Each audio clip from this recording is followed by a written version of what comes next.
All right, welcome everyone to the March episode of Soil Health to Go. My name is Pete Walton. I'm a technical assistance provider with Future Harvest. The Soil Health to Go series is put on by the Million Acre Challenge, which is a collaboration between American Farmland Trust, Chesapeake Bay Foundation, and Future Harvest. A little bit more about the Million Acre Challenge. We help farmers all over Maryland build soil health, increase farm profitability, and improve water quality while making farms resilient and active in the face of climate change.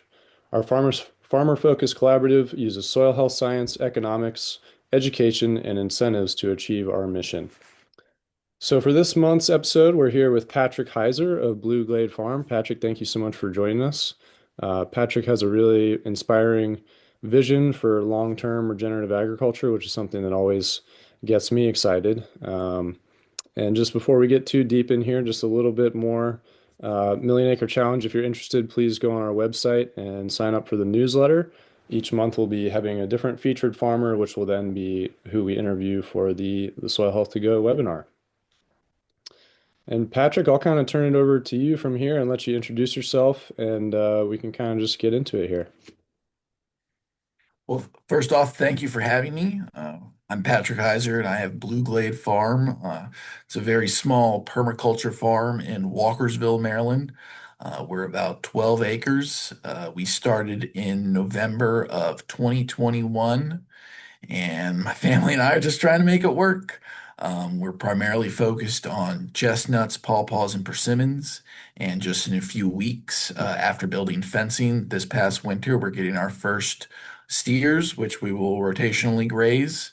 And then down the line, hopefully we'll add, some avians or some other projects. We're just trying to make it work, figure out what works, and lean into it while stewarding our local farm and integrating it into the ecological whole of Frederick County, Maryland. Awesome, awesome. And we talked a little bit before, Patrick, and so you grew up with a farming background a little bit, maybe not farming directly, but adjacent to agriculture. And you've included some pictures of your kids growing up on the farm as well, so that's coming back full circle. Tell us just a little bit about your upbringing and how, the early seeds of farming that were influenced your path here. Yeah, so in many respects, I was a typical middle class kid in Maryland. I played basketball and lacrosse, went to Catholic school, hung out with friends, played Xbox. But one thing that was always somewhat unusual about my life was it always had a strong component to agriculture. My grandfather was a full-time dairy farmer in the Shenandoah Valley, and then my father was a bovine veterinarian in Hagerstown, Maryland. And so on odd days and holidays, summer vacation, we get to ride around with him and go around to all these different dairy and beef farms around Maryland, Virginia, West Virginia, and PA.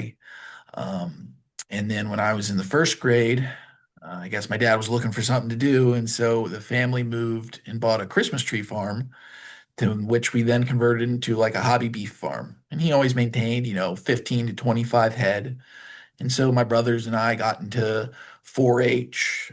I did mostly steers, but we also had a couple pigs, a couple lambs. We had a pet goat. And so I kind of had this dual life where, I'd be playing basketball and lacrosse, but also strongly tied to agriculture. And, just over the course of my 20s, I'll say, I just really came to realize that growing up on a farm, being involved with agriculture was critical to my own development, like how I viewed and interacted and interpreted the world. It was something that I wanted to pass on to my children. And so my wife and I, when we were looking for our first house, we wanted to get a little bit of land, and we found this 12-acre former kind of horse farm in Walkersville, and we were lucky enough to get an offer accepted on it. And we have just really enjoyed starting a family on that piece of land. And, I'm so happy, you have two pictures of my eldest right there. Just, whether it's work like planting trees or just run around on the wood chip pile, just I can't think of how I would prefer to spend my time. That's great. Yeah, I love that. And it's a good segue for, a lot of what you talk about in your Substack, which you talk a lot about farm philosophy and different things.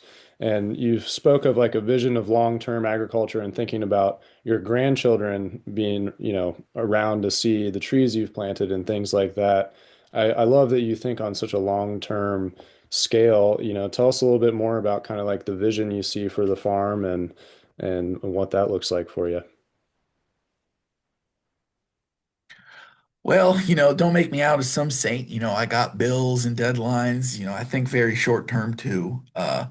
But when my second was born last year in 2025, I kind of had a shocking realization that there's a pretty decent chance that they will be alive in 2150. If she was born in 2025 and she has a kid at 25, my grandchild would be born in 2050. And through, medical technologies improvement, there's a decent chance she'll live to be 100, and that's 2150. And that feels like a really long time away. But, at the same time, history is kind of short. We've only had synthetic fertilizers for a little over 100 years. Antibiotics aren't even 100 years old. We get so caught up in day to day, and it happens to me too. Trust me, I got to pay the mortgage every month. But, you know, the earth has been around for a very long time. This country has been around a very long time. And it is our responsibility to steward it for the next generations because previous generations stewarded it for us. And, it's that endless chain going back to the very first humans that, you really have to pay it forward. And so, I want my farm to have even more fertility than when I overtook it so that they can farm even better. Um, we just can't consume and consume and consume because eventually there will be nothing left to consume. We have to regenerate. We have to steward. We have to shepherd our resources, the species involved with it, and the local community. It's not just about plants and animals, but the actual people. We have to have healthy soils, healthy waters, healthy air, and healthy communities. And that's a complex question, and a lot of people have a lot of different answers, but I'm just trying to do the best that I can on my 12 acres. That's great. That's great. And that's kind of a good segue into, a bigger picture philosophical, influence on you that we chatted a little bit about on the phone. The one straw revolution and Masanobu Fukuoka, his philosophy. Before we get into the day-to-day, more recent stuff you've done, talk a little bit about how that's influenced the way you approach your farm. So, imagine you get called for jury duty, some like murder trial, and the prosecutor comes up and says, "Oh, we found the weapon in his car," or whatever, and then sits back down. Well, that wouldn't be very convincing. Well, that's because, a lot of reality isn't a live the answer. It's more like where we have to build associations from multiple different angles. Like climate change. It's not like we're just measuring the heat of the earth with a thermometer. It's that we're also seeing changes in the city of the ocean, animal migration pattern, where storms are hitting, total precipitations, when do the cherry blossoms bloom in Japan. It's all these different data points. And so, I have such an appreciation for modern American farmers like Gabe Brown or Mark Shepard or Joel Salatin, um, and all these people. But when you reach out and see that across time and other cultures, people have come to this same conclusion about ecology, conservation, stewardship, this long-term vision of maintaining and regenerating resources, that's when it really clicks for me. Because it's not just a modern thing. It's not just an indigenous American thing. It's every continent has people from the past and now that have come to this realization, and that really builds the quote unquote evidence for this vision. And Masanobu is one of them. His book, The One Straw Revolution, it's about, how he came to be a natural farmer in Japan. And I feel like a certain amount of kinship to him because, my day job is as a scientist, and that's what his day job was before he had an epiphany, and started doing his natural farming. But again, it's this cross-cultural, cross-time, all these people coming to the same conclusion. It's like how the golden rule isn't powerful because Jesus said it. It's powerful because Jesus and dozens of other cultures and religions. It's this constellation of evidence that really bolsters why I believe in the power of regenerative farming, permaculture, natural farming, agroecology, whatever you want to call it. And it's going to be contextual. There's no one solution, but it's this overarching philosophy like the golden rule. Hmm.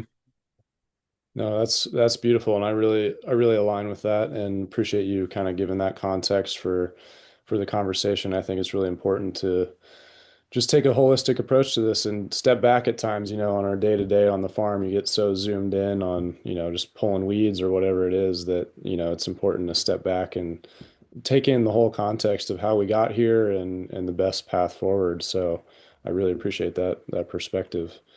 Um, yeah, I guess let's talk a little bit more, just getting right into like what you're actually doing on your farm now and what you produce.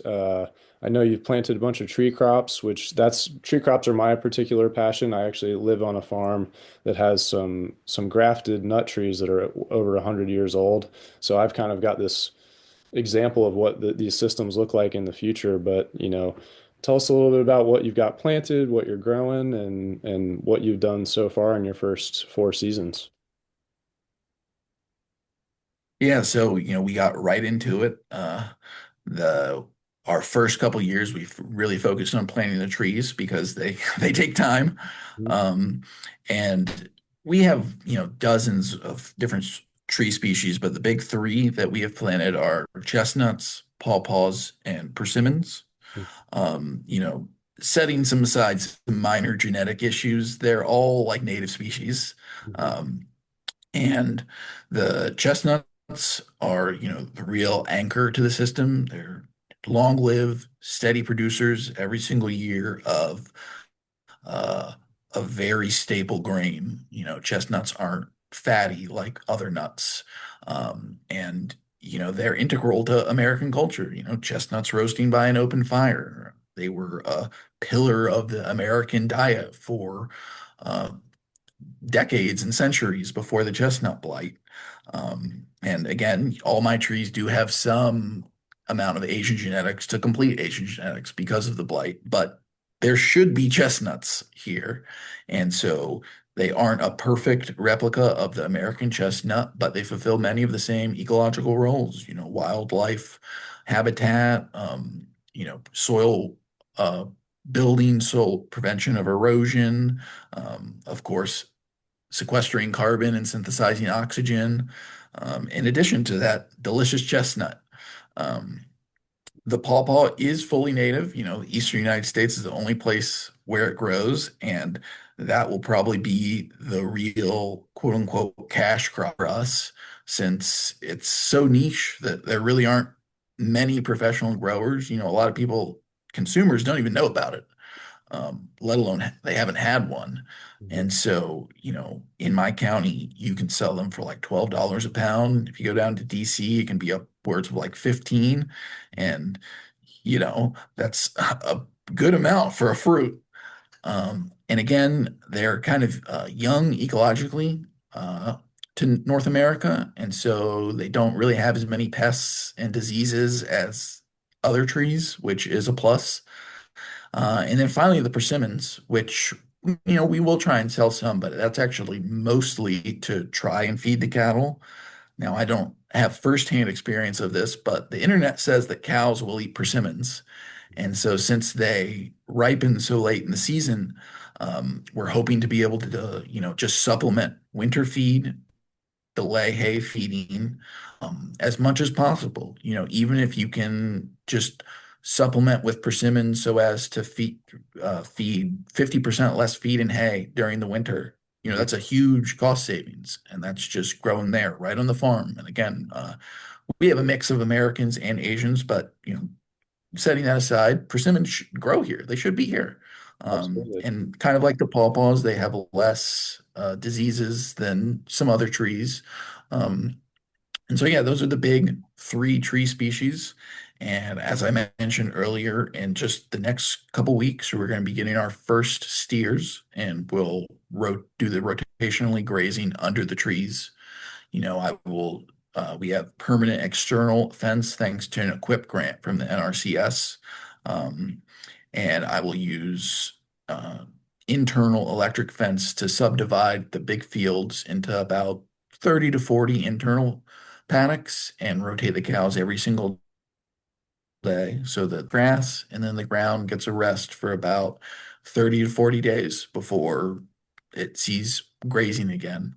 That way, the steers are always on fresh grass. They're away from their excrement. They're fertilizing things as they move around the grass, around the farm. The trees will eventually shade the cows. Not so much. Shade is going to be a big challenge in the first couple years. Um, but yeah, just trying to produce as much food as I can across as many types of food as sustainably as possible. And yeah, you mentioned shade for the cattle being a big thing. That's one of my main interests in silvopasture. Have you planted any other trees mixed in with your food producing trees just for shade or eventually timber or anything like that? Or did you mainly start just getting your food crops for now? So with the help of a catalyzing agroforestry grant from, I think it's funded by the Edwards Mother Earth Foundation, but it's run through Virginia Tech and NC State, and the Healthy Soils grant program that Maryland operates. We've installed a hedgerow on our whole western border, and that's a mix of hazelnuts, pecans. There are some persimmon trees in there, evergreens like arbor vitae and Alberta spruce, Norway spruce. Every year we get a root ball Christmas tree, and we'll plant it back out in the spring. Some of those are in there. Some flowering plants. It's just a hodgepodge. I threw a bunch of stuff in there, just trying to see what will grow. Um, but hopefully the hedgerow serves as both a wind barrier and some shade from, it's on the west, so it's that hot afternoon sun. And we border an industrial monocrop field on that side, so hopefully it'll also capture some of the nutrients and runoff on that side. And like I've mentioned that there are a bunch of food producing trees in the hedgerow, but I'm not really quote unquote planning to harvest it. Maybe go pick out some pecans and hazelnuts to eat for fun, but it's not quote unquote harvesting. Um, and then another area that we've planted was through the 5 Million Trees program at Maryland. And the deal with that is any landover who wants over an acre of trees planted, fully native trees, the state will come in and do it. It's no money, but they'll just do the project. And all you have to do is agree to not cut them down for 15 years. And one thing that we always wanted to do was like a ecological tithe. And so 10% of our acreage just into quote unquote rewilding. Mhm. And we have about an acre and a half on the other side of the creek that runs through the farm that not that we couldn't access, but I didn't want cattle running through the creek to, keep the stream banks nice so they don't put excrement in it and stuff. And so we dedicated that area to this 5 Million Trees program. And they came in and planted 625 native trees, and we got to pick the species. We picked like a diversity of, you know, 12 different things from cottonwood to swamp white oak, a lot of different stuff. 625 trees in that acre and a half, and then a 20-foot riparian buffer all the way up along the stream. Um, And so it's not all food production, because the whole we really think about the whole ecology. Those swamp white oaks aren't going to give us food. I mean, you can eat acorns with a bunch of processing, but I'm not going to be the one to do it. Um, but to serve as, habitat for the birds that come in and bring their fertilizer, or squirrels that come in and bury nuts for the next generation of plants, muskrats and ducks and all that are, cycling all these nutrients, keeping the ecosystem going, and hopefully balancing pests and all that. Um, I'm not perfect, I'm not omniscient, but when I say we really try and consider the whole ecology, we do our best. We want the system to thrive because it's the system from which we evolved, and the when it runs properly and healthy, we can be proper and healthy. I love it. I love it. Glad to hear you're thinking about it in such a whole context.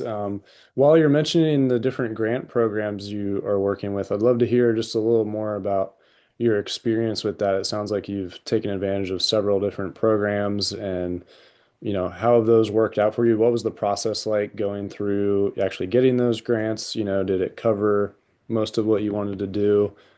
Just curious what that experience was like for you and which grants, you mentioned a couple, but just to reiterate. Yep. So if you're a landowner of any size or scale, even if it's just a 1 acre homestead, you need to go into your local NRCS office and just talk with them. They will be the most knowledgeable about the grants that are available, or even just, educational material, like what's going on, what's available. They have been such a good resource for me, even aside from the grant. Um, that again, it was started after the Dust Bowl by FDR, I believe, the NRCS. And there's a reason that we have it. We want to steward our resources, and these are people who dedicate their lives, public servants, to doing that as best as they can. And there are a fleet of grants for all different things, from greenhouses to stream buffers, pasture planting, um, even buildings, that are available. Like the money is allocated by Congress. And so if you're an ecologically minded producer, go and take advantage of it because it's already allocated. They want to give you money. Um, and then the two Maryland programs, the 5 million trees, again, that's not any money. They just come do the project. And so we were very happy for them to come plant 625 trees, save me a lot of back breaking effort. Mhm. And then the healthy soils, again, I think that's any size landowner in Maryland. And there's a list of like 12 or 15 different practices.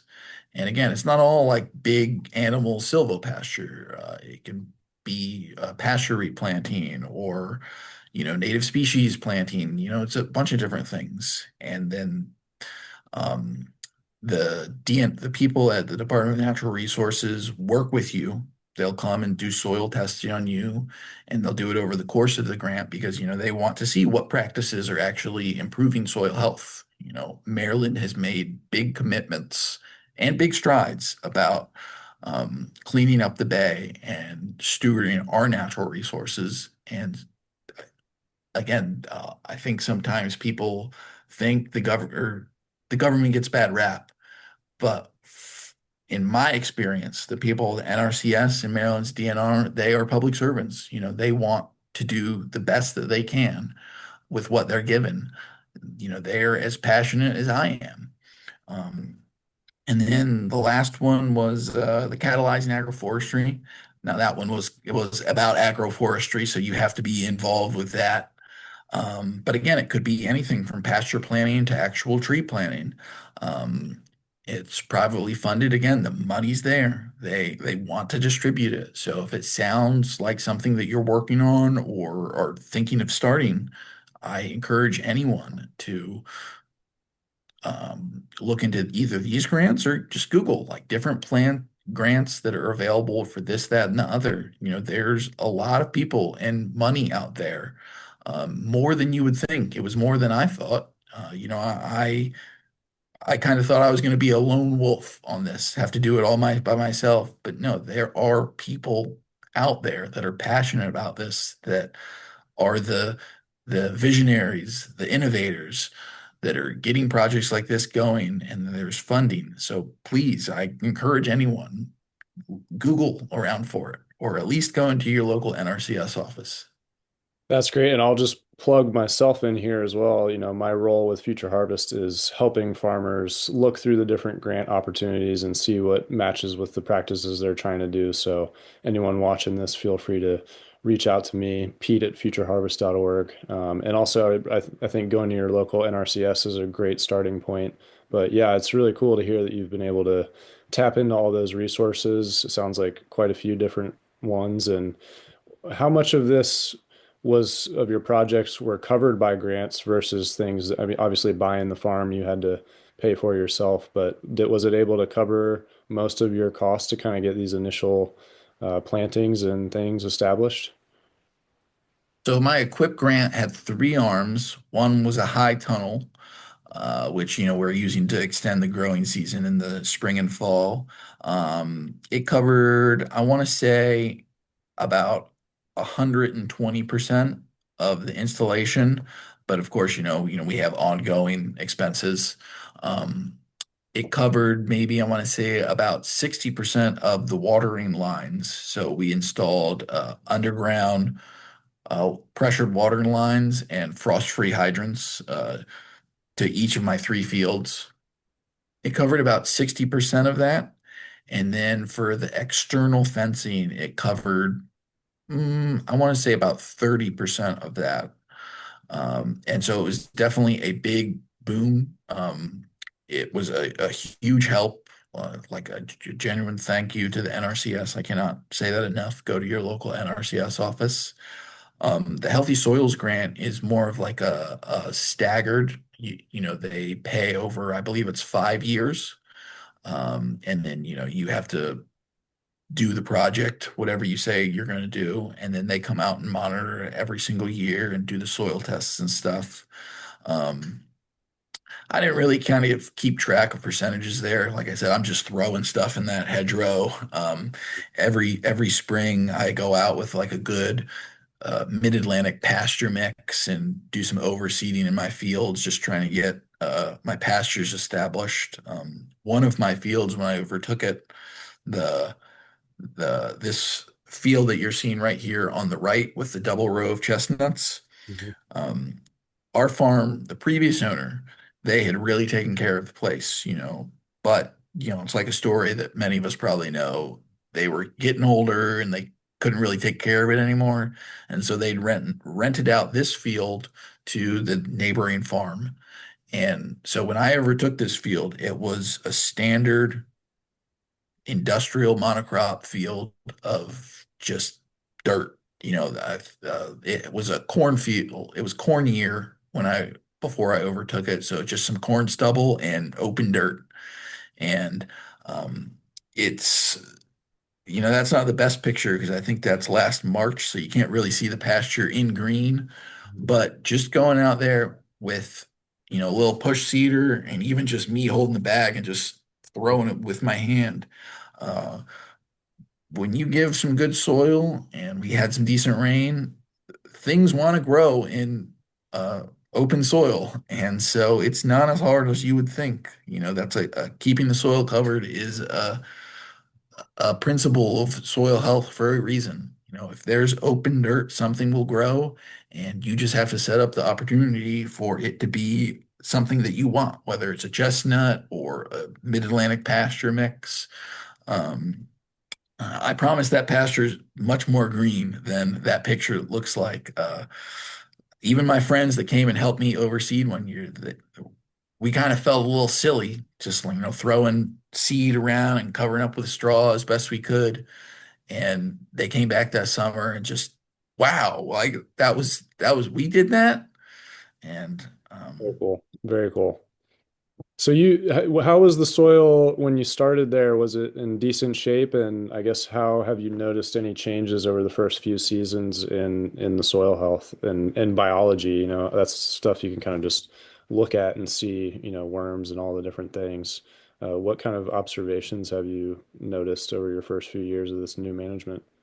Yeah, so just to quickly do the geology of the farm, you can kind of see the road in the back right of that picture. The Glade Road bisects our farm. And so we have an upper part and a lower part, with the lower part being like where the creek is. The upper left part is where all the chestnuts are. One, because it's that got that good drainage because it's on the hill. It has acidic soil, as you would expect from, most of the eastern United States. The one field that's was really like the horse pasture for the previous owner. It's right by the barn. It has like decent organic matter. The what was the monocrop field? It had low organic matter, but man, its micronutrients were just exactly where you wanted them. The industrial farmer did a great job at keeping the nutrient levels of, you know, iron, phosphorus, magnesium, it all. We got to test it. It's right there. Um, and then the lower portion, because it's a creek bottom, it has very high organic matter and it's much more wet. And so like that's where the pawpaws are because they don't like wet feet, but they like moisture. So they're about 100 feet back from the creek. We have a little orchard. Um, the creek field again, getting into the older owners that can't really maintain it, it was in early succession. It had just kind of been let go, gotten one mow at the most a year.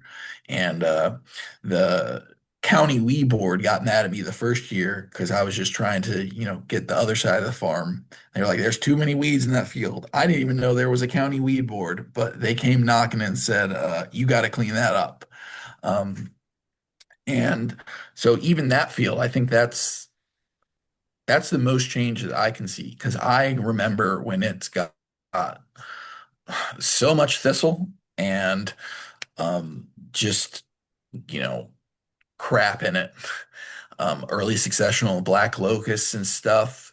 And now it has that nice 625 tree planting from the 5 million trees program. We have like a quarter acre pawpaw orchard. We That's where our five beehives are.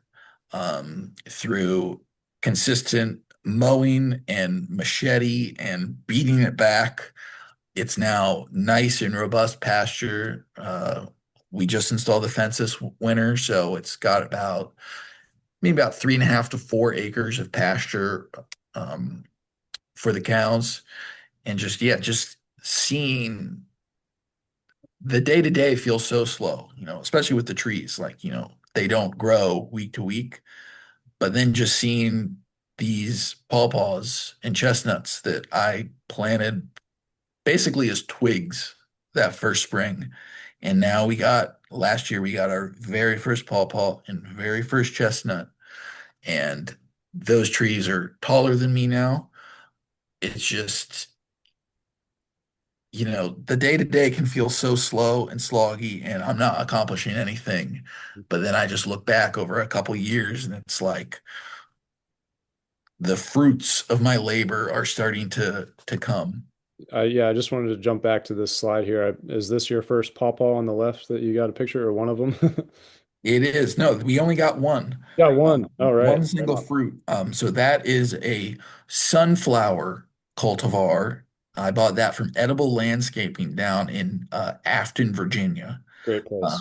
and yeah, great nursery. Highly recommended. It's worth the drive. Mhm. They have a ton of, edible landscaping. It's Yep, that's it. Yeah, I went there down there this fall and it was amazing to see all the persimmons and jujubes and all these different things they had. Uh, yeah, they've got a great selection of pawpaws and anything you could want. So shout out to Edible Landscaping. Keep up the good work. yeah. But that first year we bought like I think it was like five pawpaws that first year. And now, you can see they were literally like little grafted twigs, Hmm. and now they're taller than me. And we got that one fruit. I did a classic pawpaw grower. One of the reasons of many that they're not in grocery stores is that they're hard to harvest because they stay green, and so they're very labor intensive to harvest. And I missed it. I was so excited. I saw the flowers that year. It was our first flowers, these beautiful maroon flowers. And I'm looking, I'm like, oh, is there gonna be fruit? And I missed it. But the last mow of the year in the orchard, I see the fruit down there in the mulch. And oh my, I missed it. It's there. But it must have just fallen pretty much because it had been eaten at all, wasn't very bruised at all.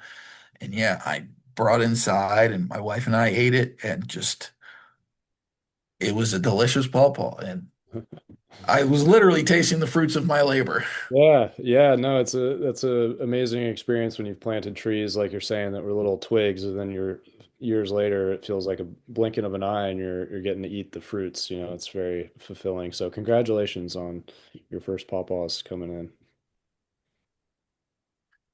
in. Um, yeah, going back to this slide, you talked about you're getting some steers this year. It looks like you've done a good job of prepping for those with your tree cages, doubled down on the tubes and the tree cage.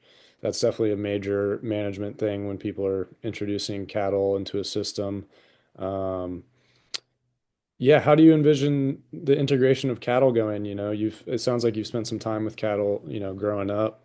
What does that look like for you? And, tell us a little bit about how that system's going to play out. Well, it's a big step. In all honesty, I have worked with cattle before, whether I was a little boy on my granddad's farm or my own 4-H steers. But, it was always under the tutelage of my grandfather and my father. Like, these are my first animals. I'm in charge. And, it's a big responsibility. Animals are our partners in this earth. They're partners on my farm, and their health and well-being will be due to me. And it's a big responsibility. And we've been preparing for it, and we feel that we're ready. Um, and, we really want to offer them as best a life as possible until, they're ready for slaughter and then the circle of life. But, I really feel that the better life that you offer the animal, the better the meat will be. Um, when they eat a diversity of things, when they have low stress, when they get high quality forage, it's, quote unquote, how God intended it to be. Um, and, and yeah, it's going to be a challenge. Again, I don't want to say it's like an Olympic medal or something, but it's going to be every single day going out there and moving them. And it'll probably won't be too bad once they get trained to do it. But moving electric fence and I'm going to set it up so it'll be as minimal as possible, but I still got to figure that out. It's like the chestnuts I planted this year were not planted the same way I that first cohort was because you learn in the field. And Absolutely. so this first round of 4 steers is going to be an adventure. But like I said, we've been preparing for it, and they are a critical aspect of the ecosystem. We fully view them as partners in the farm, and we're looking forward to it. Yeah, my personal opinion is that there could be a farm Olympics. I've spent a lot of time moving electric fence around, raising pigs and such, and it is it's its own thing. It's kind of like being an Olympic athlete when you really get into a flow with it. Maybe that's an overstatement, but that's how I've always felt. I've joked with a few of my farm friends that we could have farm Olympics, so I like that reference. But even like you have to be able to think on your feet. So like this year, in both an effort to do a very good year of hard annual weed suppression, but also to build some sense of how fast the grass will grow. I mowed each of the fields on like a 30-day rotation approximately, just to kind of start building that intuition for how quickly the grass is going to grow. just so I have some way to gauge on how quickly I rotate them and the size of paddock I create for them every single day. But heck, that's going to change every single year. Some years is going to be really rainy, and maybe they can't spend as much time down in that creek bottom field because it's going to be so wet and soggy and muddy down there. And then other years it might be drier, and the grass just won't grow as quickly. And so I'll have to learn how to supplement maybe a little bit of hay in the summer or feed in the summer or pull back here or there, or double graze there. It's one thing that I like about farming and agriculture is it's an infinite game, to use the analogy from like James Carse. There's no conclusion to it. Like, the point of the game is to keep on playing. And every single season is going to be different. Every set of animals is going to be different. And so you constantly have to think and adjust and react. And that's what makes it interesting and fun. It's not just a static thing that we've quote unquote figured out and you just do. It's a challenge. It keeps you on your toes. And I'm Absolutely. looking forward to it. Yeah, I was recently at a lecture with Alan Williams. I don't know if you've heard of Alan Williams. He's an incredible grazing scientist. But one of his main points was that, adaptive management, as you said, is the way. As soon as you call it prescribed management and think you have a completely replicable system that you can do year after year, you've missed the boat. You have to always be open to adapt and shift your timing and shift everything based on what the conditions are. So I think that's a really, really important point, to stay adaptive and realize you're going to be making changes on the fly all the time, and it's not a static process. So that's definitely very important. A point that I always make to people is that modern farmers don't farm the same way their granddaddies did. So why will our grandkids farm the same way that we did? Right. Like, people get so stuck and stubborn in their ways. And there's a lot of that short-termism, like, right, we all have bills due this month. We're stuck in the macro system that we are. But the world is a constantly changing place. The ecology is a constantly changing place. The weather is constantly changing. Communities are constantly changing. And one of the reasons that humans are the keystone species is because we were so adaptable. So we need to lean into our humanity and get back to that adaptability and view it as a challenge, like something that keeps us mentally fit. They say when you get older to do crosswords or Sudoku to keep that adaptability in your brain. And we need to apply that same type of logic to all aspects of our life, starting from birth. We can't get stuck in our ways. We have to treat life as a game, and that's not to demean it, but it's just we have to be on our toes and adjust and think and react and live with this system that is the earth. And we can't view ourselves as masters, but as players within the system. Absolutely. Very well said. Yeah, I think you nailed it there. I hope more people adopt that philosophy. I think that would help us all out in our mission here. Um, I'd love to talk about hard lessons you learned, like you mentioned, I think, vole pressure in one of your articles. Especially in the days of social media, you see all the highlights on people's farms and everything beautiful, looking great. What challenges have you faced, and what have you learned from those experiences? How long do you have? Well, give us a distilled rundown of maybe top couple. But I mean, voles, for one, voles love young trees. And I think I underestimated how much they love young trees. Um, I was talking earlier, thistle, once it gets established, it's hard to beat back. Um, it has deep tap roots and it can grow from just a little bit. Um, like I said, we've done our best at controlling it, and it's an ongoing task, but just digging and macheting and mowing and just physically beating it back. One of my degrees is in chemistry. I'm not against chemicals. I'm not an absolutist like that, but um, we do try and minimize our chemical use, just because there are other methods. And it's like an analogy is like when you go to a doctor for a cold, they shouldn't just like blindly prescribe antibiotics to you because it might be a virus and it's useless for that. And then it contributes to resistance. So it's about real targeted and tailored applications of chemicals when and where they're needed and only where they're needed. And so I'm doing my best to manage things physically. But like this year, before we were building the fence, I asked the fencer, there were some old fence lines. I'm sure you can imagine what they look like. How do I get this cleaned up? And he recommended a crossbow broadleaf fertilizer. And so, we did our best to beat it back manually, but on some of the stumps and stuff, we applied that. And so, one of those trees that is giving me a problem, and I'm sure everyone on the East Coast is aware of, is the tree of heaven and the spotted lanternflies. Um, to be honest, the lanternflies haven't really bothered me so much, other than just being a bug around. The pawpaws and persimmons and even the chestnuts, even they don't really like those, so they haven't been too much damage. It's not like I'm growing grapes or something where the lanternflies love it.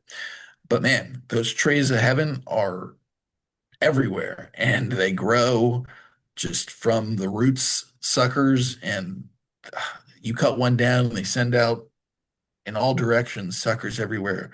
So again, it's just about beating it back manually. Um, and then I think just at a high level, like anyone, my big constraints are time, money, and manpower. It's really not more complicated than that. If I had, a team of 10 men and we were working all day, I probably could get 12 acres looking perfect. But I don't. I have a team of one and a coon hound, and he's not that helpful. Um, and I do invite, like to, have you ever heard the saying that like women bond by talking face to face and men bond by working shoulder to shoulder? And so every spring, I like to have a work day and invite some guys over, just, friends that I know. And we just work for the day, chit chat and talk. And I buy them lunch. I slip them $100 at the end of the day each. We just plant trees, pull out trees, move wood, move rock, and just work for the day. And, it's like a bonding thing. But other than that, it's mostly just me and Blue, our coon hound. And yes, my daughters do help, but at 3 and 10 months, again, they're only moderately more helpful than the coon hound. Um, but again, it's just time, money, and manpower are my big constraints, and that's everyone's constraints. So, it's really not that profound of a problem. But yeah, if you want to come, if you have a team of 10 men or $1 million, Blue Glade Farm is open for business. Right on, right on. Remember that, everyone. Yeah, well, I'll plug you into that when I hear of it. Yep. No, I totally feel you on that. I've done a lot of work by myself and a lot of work with friends, and it's just the whole community aspect of it makes total sense when you're out working the land, when you have a crew of people that you're having fun with and getting work done. It's just like, oh, this is how it is meant to be. So that's great that you're able to do that when you can, but I definitely know the struggles of doing everything by yourself with a maybe not so helpful dog on your side. Yeah. He does get some pests, but that's about the limit to his ability to do. Yep. Well, I wanted to also, or while we're sort of finishing up here, these are some beautiful pictures of the barn on your property, and I meant to include a slide of your bees because I know you keep bees as well, and wanted to just talk about some of the products that you have available now or are going to start to have in the near future, just to kind of plug that in. Yeah, tell us a little about the bees and what else you guys have coming down the line. Yeah, so we have 5 beehives. Well, one died in the recent cold, so I guess we have four. But that's part of it. Um, and that's really our only product right now. I got a couple t-shirts too made if you want one of those. But with tree crops, they're a long-lived thing.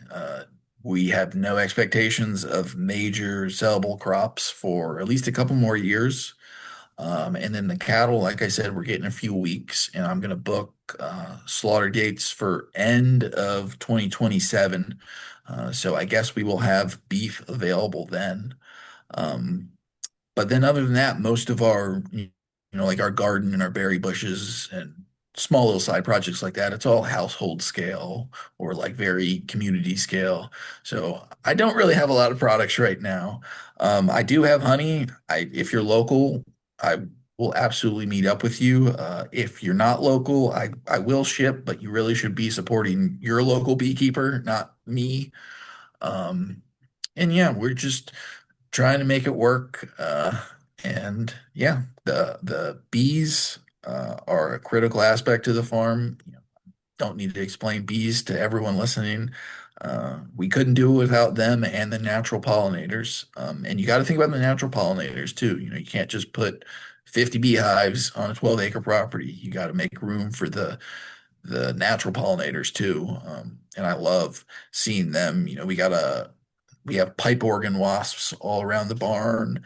We have a couple of like the stumps with the holes drilled in it for the wood bees. And again, just building habitat for all types of ecology, fungi, bacteria, small animals, predators. The system wants to cycle nutrients and it will if you just let it. And so we really do think about all aspects of the ecology. Rock on. That's awesome. And yeah, definitely we'll keep in touch. And as you have more products available and, maybe even do a field day at your farm or something like that, love to promote what you're doing further because I really align with it and so does Future Harvest. So I love the vision and the perspective. And for, keeping in touch with you, you have a Substack that you usually keep some kind of farm updates going on, the Counterpoint, is that correct? The name of your Substack channel? Yeah, the counterpoint on Substack, just to be clear, it's mostly not farming. I try and publish one article a month about anything. I just try and keep it interesting. As it says, I hope you find it worth reading, not necessarily being right. I write about everything, but every November's report is the annual report of our farm, and I walk through our production, our energy uses, what I'm doing, how it went, tons of pictures. There are probably usually one other farm update throughout the year, but for the other 10 months, it's like what books I'm reading. I did write something recently about how bald moles cause disease is affecting the cattle price. So, just poke around on there. You might find something worth reading. Awesome. Awesome. Well, Patrick, thank you so much for your time and joining us today. And, we'll definitely continue to share what you're up to and keep in touch. And for everybody listening, if you want more information on the Million Acre Challenge, you can follow the QR code there. Here's different links to our social media accounts. Definitely recommend signing up for the monthly newsletter on our website. That's where the featured farmer stories will be, and we'll be promoting the this webinar series as well in the newsletter. So, yeah, Patrick, this has been an awesome conversation. Really appreciate you taking the time today to talk with us. And any final closing things you'd like to share today? I would just want to thank you for the opportunity, and I will also plug your monthly newsletter. I read it every single month, and it has great information, both on things that they're hosting, but other things in the area. Just all events of this conservation or regenerative mindset. And I would say just about every single month I learned something. It's worth opening that email. We all get a lot of emails that aren't worth opening. The Million Acre Challenge email is worth opening, and you should sign up to it. Hey, thank you so much. That's a great testimonial. We'll definitely we'll plug that for sure. Well, yeah, Patrick, thanks again, and we look forward to seeing how your journey progresses. Good luck getting your cattle integrated, and yeah, keep us in the loop on what you got going on. Well, thank you so much, Pete, and thank you to the whole Million Acres Challenge. Again, I genuinely like what you guys are doing, and I do read the emails. Awesome. Good to know. Good to know. Well, thanks again, Patrick, and yeah, we'll be in touch. Excellent. Thank you, Pete. Yep. All right. Stopping the recording here.